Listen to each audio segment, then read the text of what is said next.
Bueno, nos ubicamos en el país de la URSS, en el año 1986, que es un año de mucha importancia por los acontecimientos sucedidos.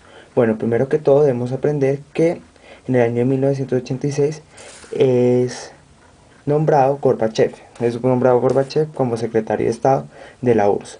Bueno, por otra parte vamos a aprender también que en esa época estaba en una crisis económica la URSS. La crisis económica se debía principalmente a que el gobierno era muy centralizado en esa época. Porque era muy centralizado porque el modelo soviético tenía como centro el Estado y desde el Estado se manejaban los dineros e ingresos del país.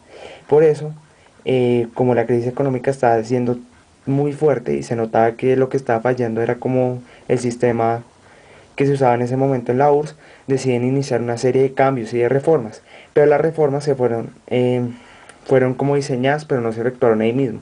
Ahí radica la importancia de Gorbachev, puesto que él fue el que logró iniciar las reformas. Una se llama perestroika, que en ruso básicamente significa reestructuración, y la otra se llama glasnost, que básicamente significa apertura. A continuación aprenderemos más sobre estas dos doctrinas. Anteriormente hablamos de la perestroika y la glasnost.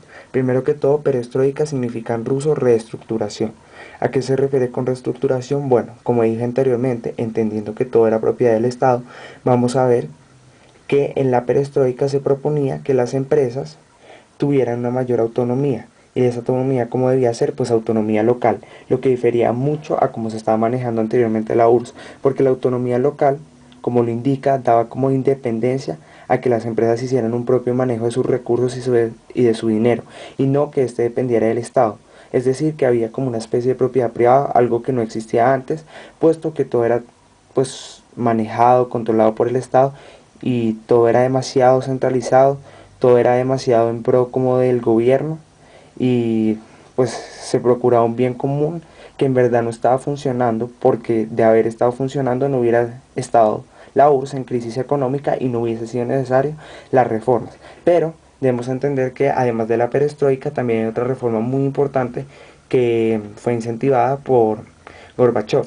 Esta, en mi opinión, es muy importante porque pues se llama la glasnost y básicamente se trata de una apertura, y básicamente pues glasnost, al igual que perestroika, era como sinónimo de cambio. ¿Por qué la glasnost es un sinónimo como de cambio?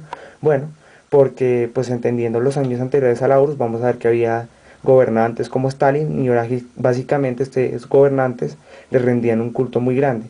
Estos gobernantes tenían como la razón absoluta sobre muchas cosas y eran como muy soberbios en el sentido de que no podía existir oposición, y que cualquier opinión que fuera un poco diferente a las suyas la tornaban como capitalista o que se alejaba del marxismo-leninismo, de pues o sea, del pensamiento marxista y leninista. Esto pues era comúnmente llamado revisionismo.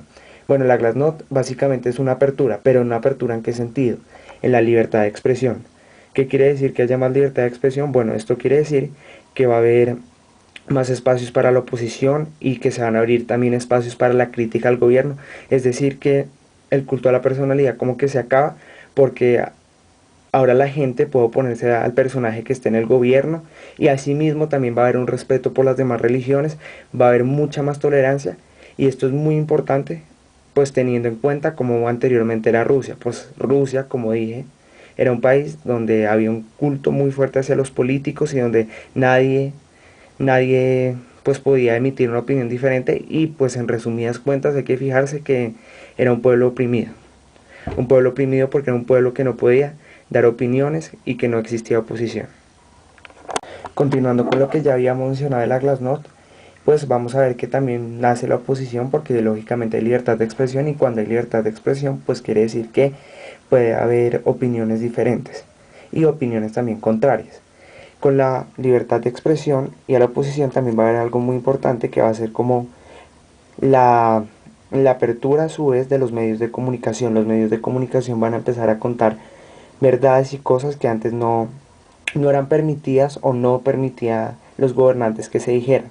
¿Por qué los gobernantes no permitían que se dijeran? Bueno, porque no les convenía, y por cierta forma preservar su culto el culto que el pueblo le rendía a ellos, el culto a su personalidad, y además pues para continuar con el favoritismo del pueblo.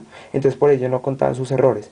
Una de las cosas más importantes que sucedió en la perestroika, en la glasnost, fue que se empezaron a revisar, también pasó en la perestroika, a revisar mucho como los anteriores gobiernos, en especial el de Stalin, que había sido muy opresivo. Pues hay que entender que después de Stalin empieza la desestalinización, que va a ser un proceso pues de como de quitar y de corregir muchas de las políticas radicales de Stalin. Pero lo más importante creo de la glasnost fue que se empezaron a escribir artículos con diferentes opiniones, artículos que decían la verdad, artículos que se oponían al gobierno, pero sobre todo artículos que hacían crítica a hechos pasados, a gobiernos pasados, y de esa forma pues se mantenía informado el pueblo, y a su vez el pueblo pues se enteró de cosas que sencillamente antes no sabían.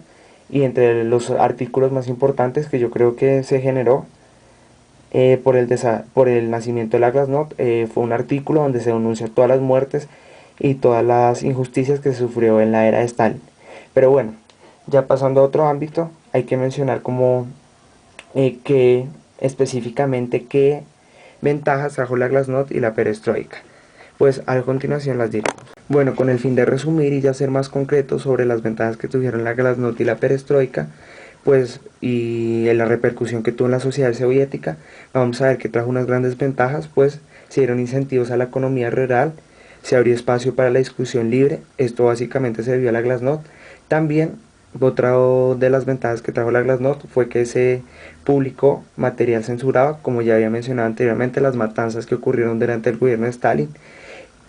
Todavía más importante es que se le concedió como más democracia al pueblo, permitiéndole la elección de un nuevo congreso que, como es elegido por el pueblo, debe defender los intereses del pueblo y no los intereses particulares de un estado que decidía cuáles eran los intereses de su pueblo. Y lo más importante es que se toleran los grupos huelguistas. Esto es importante porque así se abrirá un espacio para la oposición y no existirá una opinión absoluta, cosa que sí sucedía anteriormente en la URSS. Y esto pues básicamente fue la presentación sobre la glasnost y la perestroika.